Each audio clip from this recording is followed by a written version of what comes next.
¿Cómo funciona la máquina de la economía en 30 minutos? La economía funciona como una simple máquina.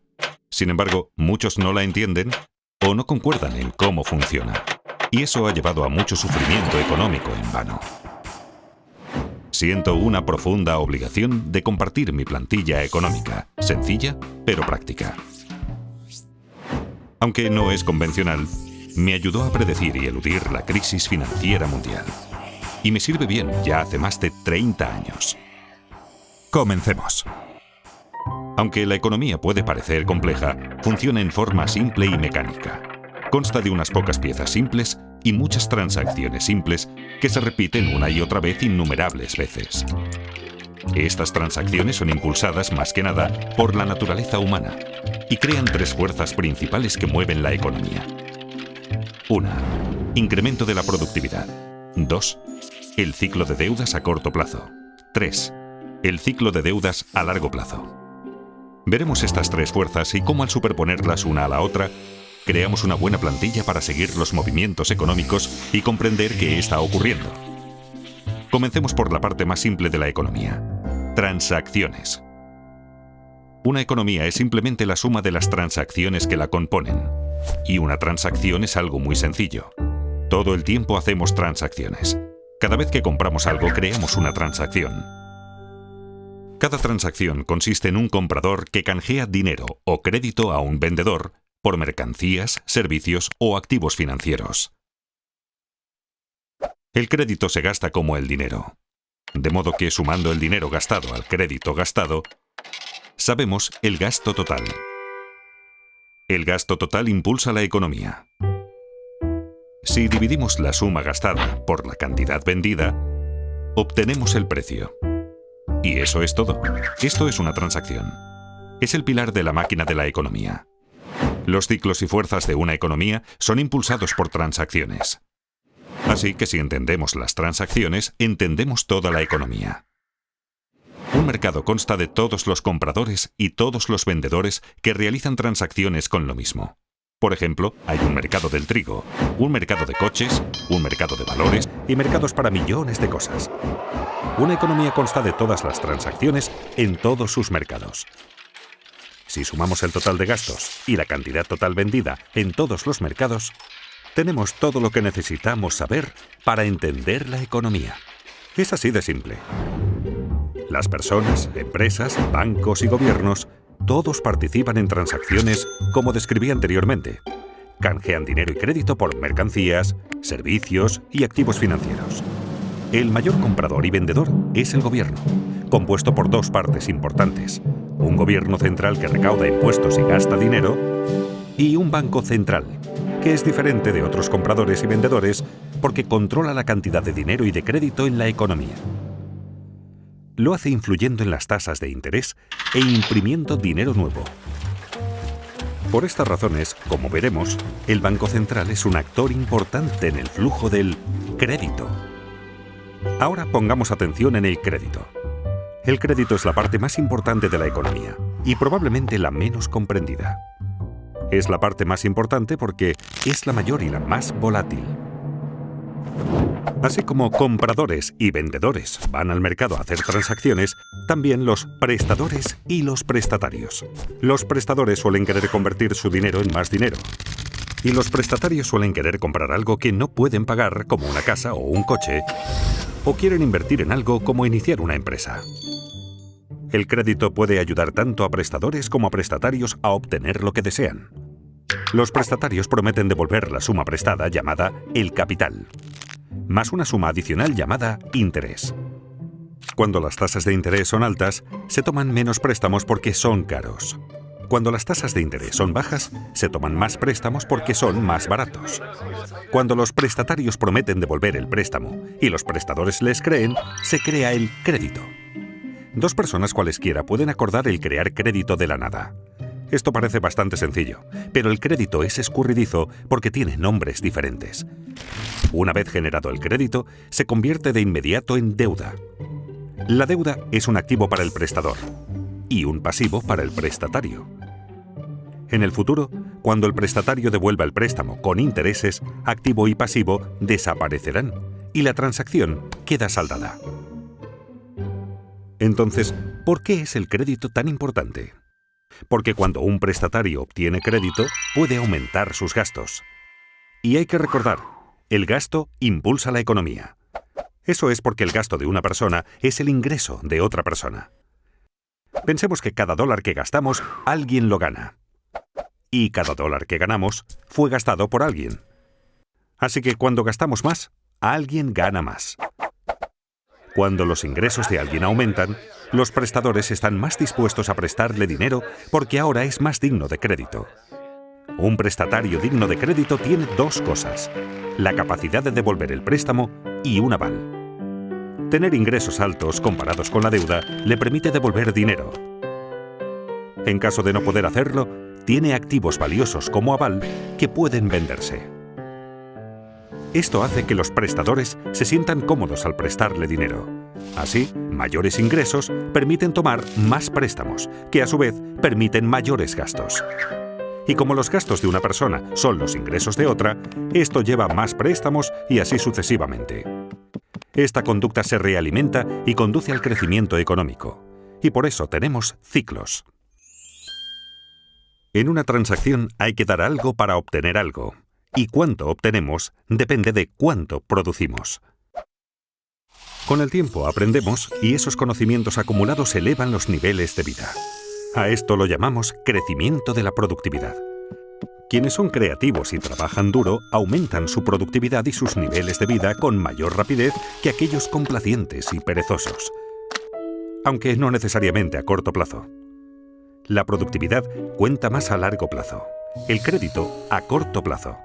Esto es porque el crecimiento de la productividad no fluctúa mucho, así que no es un propulsor importante de los vaivenes económicos.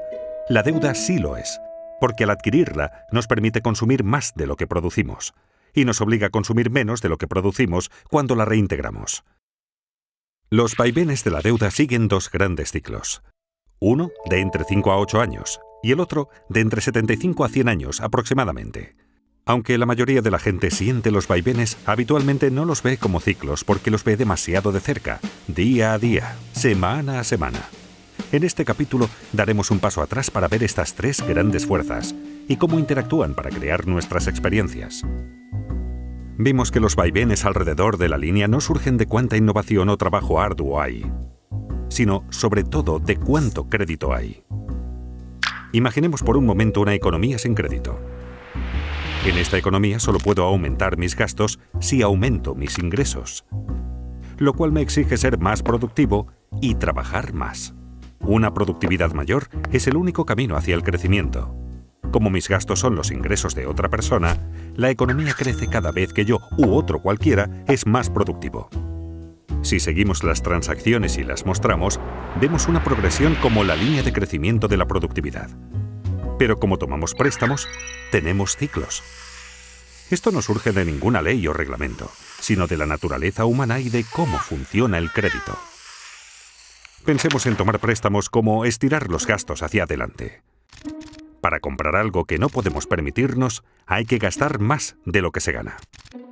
Para ello, debemos tomar prestado de nuestro propio futuro. Así creamos un tiempo en el futuro en el que deberemos gastar menos de lo que ganamos para poder devolverlo. Muy rápidamente se asemeja a un ciclo. En esencia, cada préstamo que tomamos crea un ciclo. Esto es tan cierto para un individuo como para la economía. Por eso es tan importante entender el crédito, porque pone en marcha una serie de acontecimientos futuros, mecánicos y predecibles. Esto diferencia al crédito del dinero. El dinero es aquello con que saldamos transacciones. Cuando compramos una cerveza con efectivo, la transacción queda saldada de inmediato. En cambio, si la compramos con crédito, es como abrir una cuenta en el bar. Prometemos pagar en el futuro. Y junto al barman, creamos un activo y un pasivo. Acabamos de crear crédito de la nada. Solo más tarde, al pagar la cuenta del bar, desaparecen el activo y el pasivo. La deuda se esfuma y la transacción está saldada. En realidad, lo que la mayoría llama dinero es de hecho crédito. El total de crédito en Estados Unidos es de unos 50 millones de dólares, y el total del dinero circulante es de apenas unos 3 millones de millones. Recordemos, en una economía sin crédito, la única forma de gastar más es producir más. Pero en una economía con crédito, también podemos gastar más pidiendo préstamos. Como resultado, en una economía con crédito el gasto es mayor, permitiendo a los ingresos subir más rápido que la productividad a corto plazo, pero no a largo plazo. Ahora bien, no me malinterpreten. El crédito no es necesariamente algo malo que solo causa ciclos. Es malo cuando financia un exceso de consumo que no puede reembolsarse. Sin embargo, es bueno cuando asigna recursos con eficacia y produce ingresos que nos permiten devolver la deuda. Por ejemplo, si tomamos un préstamo para comprar una televisión grande, el aparato no genera ingresos para que devolvamos lo prestado.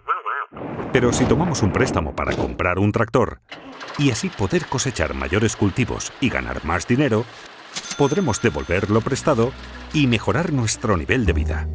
En una economía con crédito, podemos seguir las transacciones y ver cómo el crédito genera crecimiento. Veamos un ejemplo. Imaginemos que ganamos $100.000 anuales y no tenemos deuda alguna. Entonces, si nos prestan $10.000, supongamos que en una tarjeta de crédito podríamos gastar $110.000, aunque en realidad solo ganamos $100.000. Como mis gastos son los ingresos de otro, alguien está ganando $110.000. La persona que está ganando $110.000 sin tener deuda alguna puede tomar prestados $11.000 y así gastar $121.000, aunque en realidad solo ganó $110.000.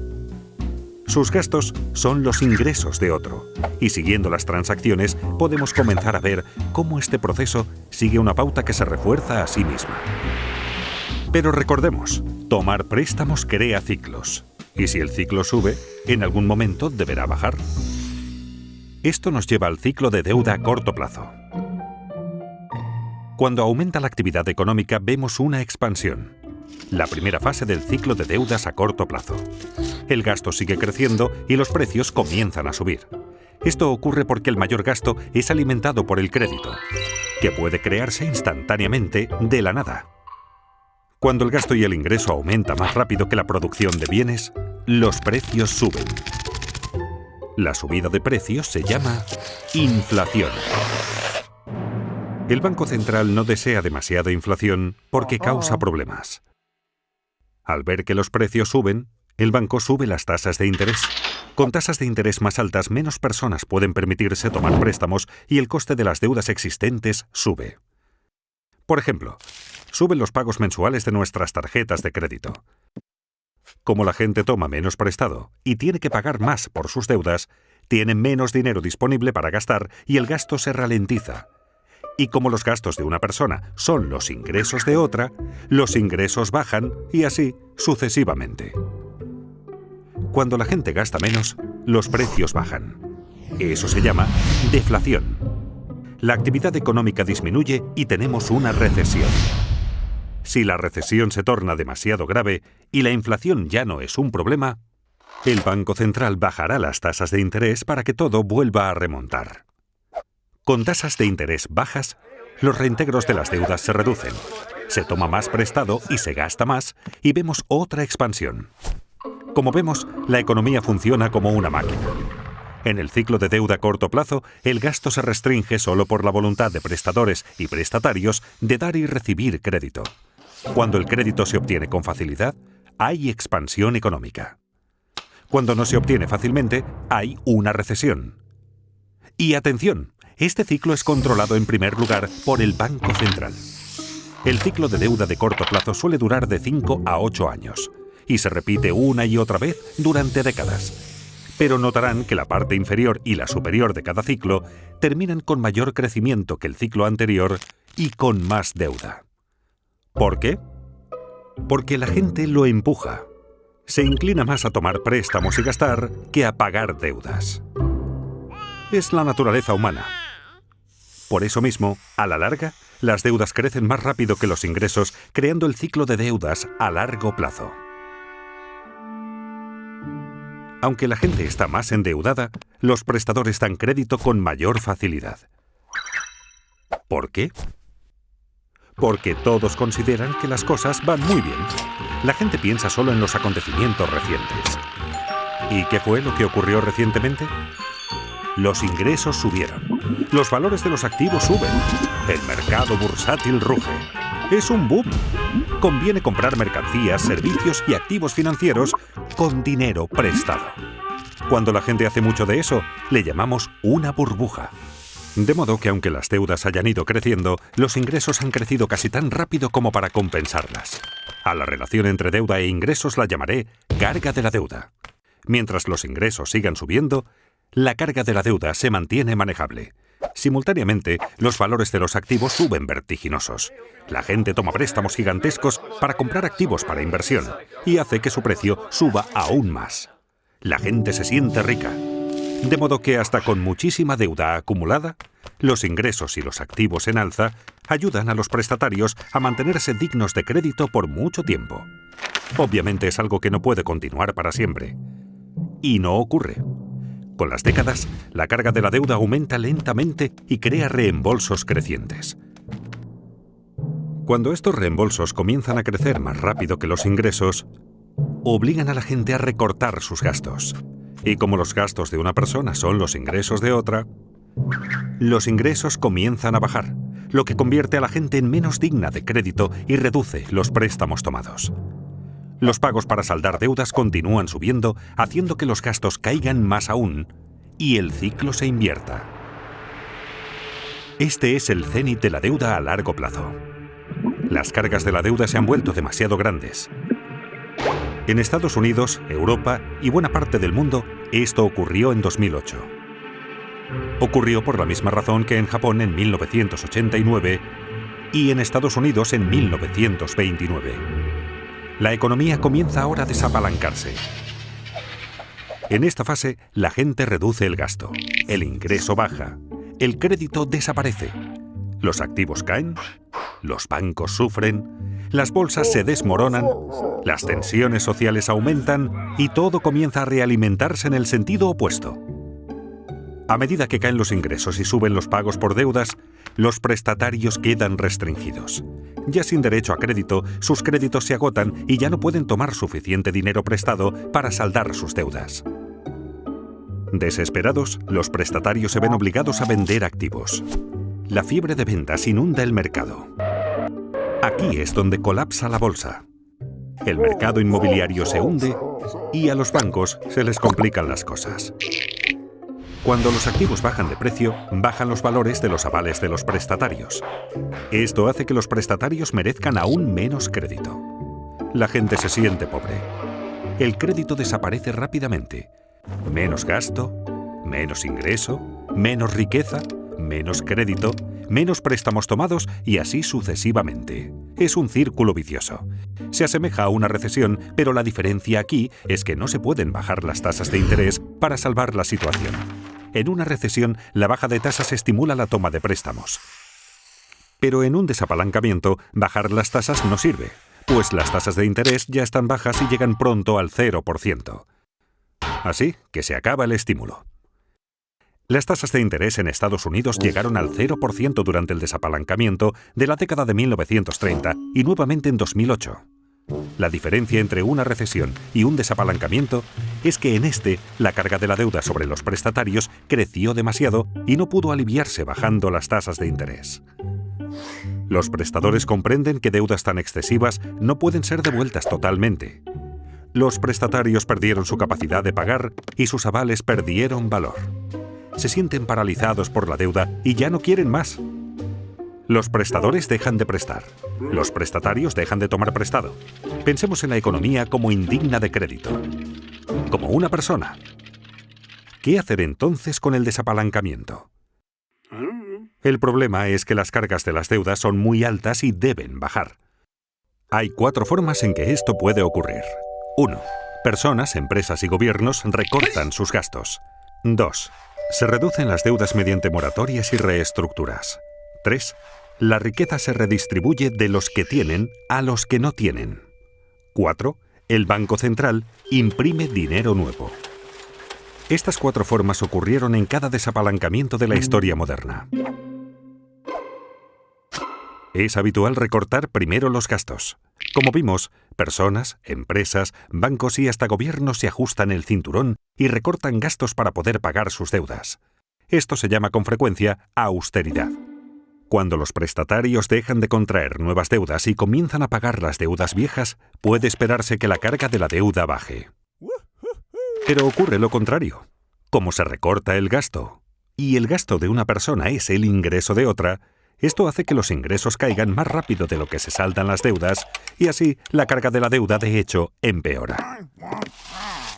Como vimos, este recorte del gasto es deflacionario y doloroso.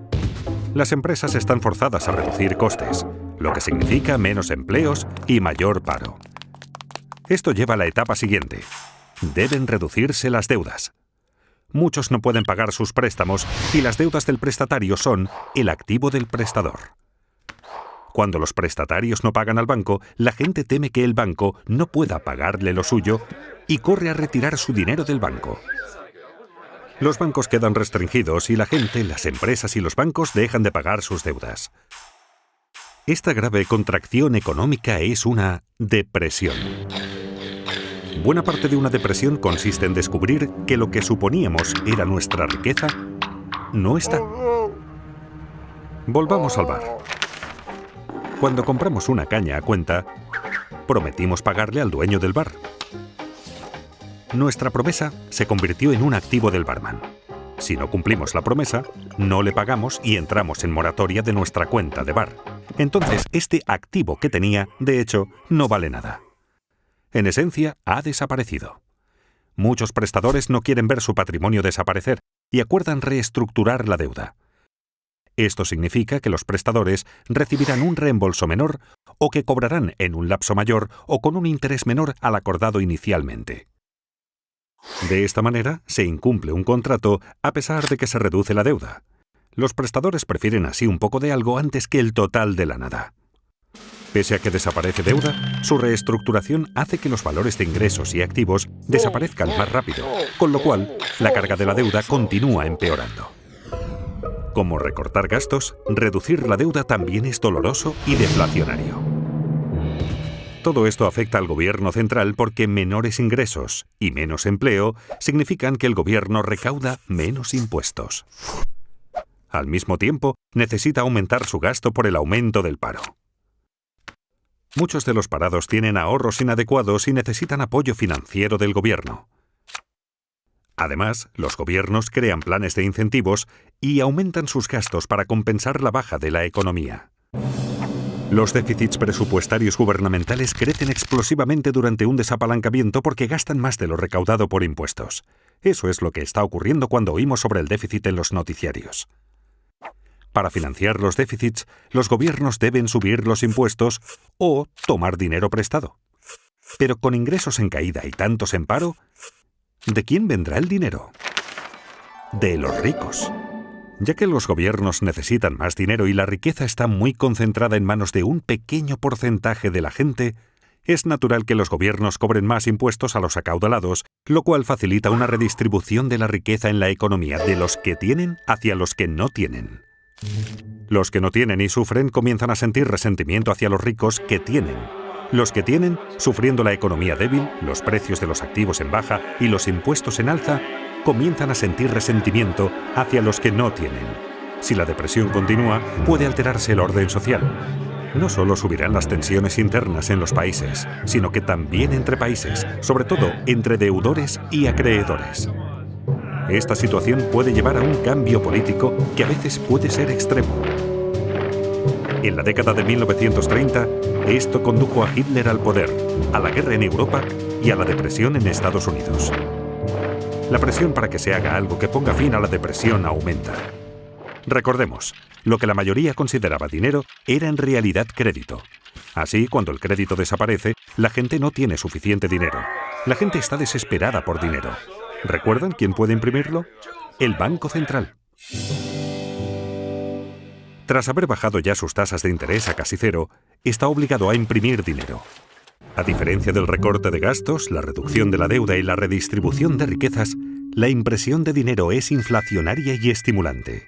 Inevitablemente, el Banco Central imprime dinero nuevo de la nada que usa para comprar activos financieros y bonos del gobierno. Ocurrió en Estados Unidos durante la Gran Depresión y nuevamente en 2008, cuando su Banco Central, la Reserva Federal, imprimió más de 2 millones de dólares. Otros bancos centrales del mundo que podían también imprimieron mucho dinero. Comprar activos financieros con este dinero ayuda a elevar los precios de los activos, volviendo a la gente más digna de crédito. Pero esto ayuda solo a los que tienen activos financieros. Y es que el Banco Central puede imprimir dinero, pero solo puede comprar activos financieros.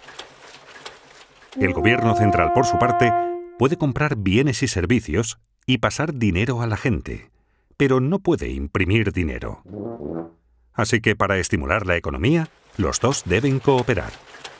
Comprando bonos del gobierno, el Banco Central en esencia presta dinero al gobierno, permitiéndole mantener un déficit y aumentar el gasto en bienes y servicios mediante sus programas de incentivos y de seguros de paro. Esto aumenta los ingresos de la gente, así como la deuda del gobierno. Sin embargo, reducirá la carga total de la deuda en la economía. Este es un momento de gran riesgo. Quienes formulan las políticas deben equilibrar las 4 formas en que se reduce la carga de la deuda. Las formas deflacionarias deben equilibrar a las inflacionarias para mantener la estabilidad.